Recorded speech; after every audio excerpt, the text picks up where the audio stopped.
नहीं, मैं तुझे मारकर जेल चला जाऊंगा।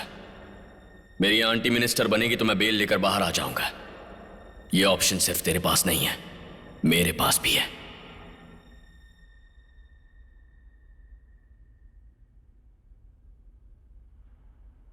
मैं तुझे कहानी सुनाता हूं।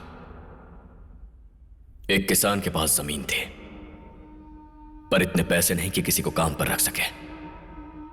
इसीलिए उसकी बीवी को काम पर जाना पड़ा।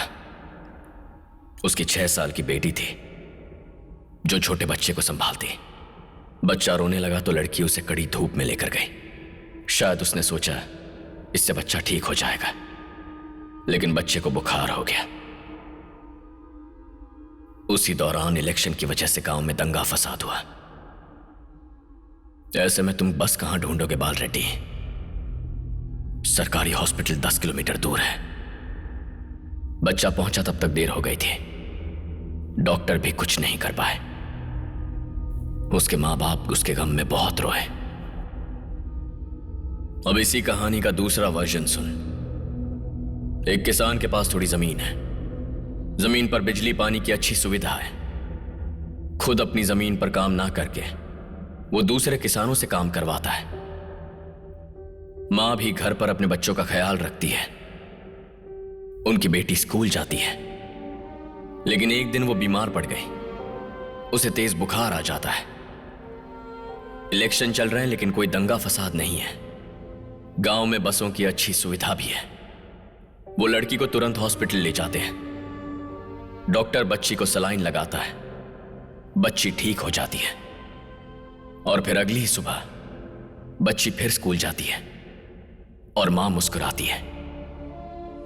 पहली कहानी तेरे पिताजी ने लिखी है और दूसरी कहानी मैं लिखने वाला हूं। हमें क्या करना चाहिए बाल रेड्डी? अब तू ही बता। हाँ, जो पिताजी ने किया गलत था। 5 रुपए के लिए उन्होंने एक आदमी का सर काट दिया। तो तुम्हारे पिताजी ने क्या किया? उन 2 लोगों को मार दिया जो बेगुनाह थे। इस पर क्या कहोगे? हमने शुरू किया पर तुम रुके। हमने खून भी किया और उसे कबूल भी किया है। तुमने भी तलवार उठाई। उसे भूल गए क्या? क्यों राघव रेड्डी, क्या हुआ? बोलो ना। हाँ, आई एम सॉरी।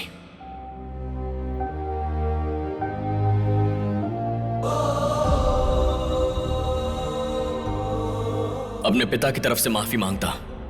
तुम्हारे पिता से भी माफी मांगता हूं जो यहां नहीं है।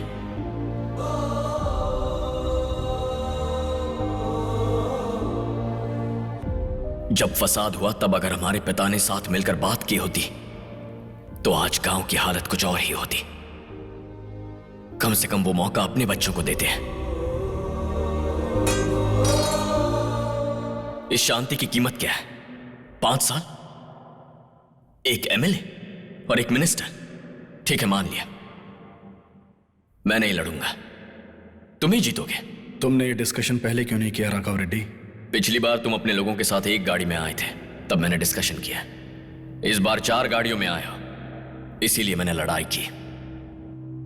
जिसमें लड़ने का जिगरा ना हो, शांति की बात नहीं करता।